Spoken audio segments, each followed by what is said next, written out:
تو ایک روز قارون بڑی آرائش اور ٹھاٹ سے اپنی قوم کے سامنے نکلا۔ جو لوگ دنیا کی زندگی کے طالب تھے کہنے لگے کہ جیسا مال و متاع قارون کو ملا ہے کاش ایسا ہی ہمیں بھی ملے، وہ تو بڑے نصیب والا ہے۔ اور جن لوگوں کو علم دیا گیا تھا وہ کہنے لگے کہ تم پر افسوس، مومنوں اور نیکوکاروں کے لیے جو ثواب اللہ کے ہاں تیار ہے وہ کہیں بہتر ہے، اور وہ صرف صبر کرنے والوں ہی کو ملے گا۔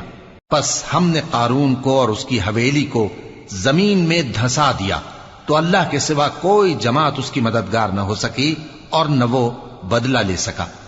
اور وہ لوگ جو کل اس کے رتبے کی تمنا کرتے تھے صبح کو کہنے لگے ہائے شامت، اللہ ہی تو اپنے بندوں میں سے جس کے لیے چاہتا ہے رزق فراخ کر دیتا ہے اور جس کے لیے چاہتا ہے تنگ کر دیتا ہے۔ اگر اللہ ہم پر احسان نہ کرتا تو ہمیں بھی دھسا دیتا۔ ہائے خرابی، کافر کامیاب نہیں ہوتے۔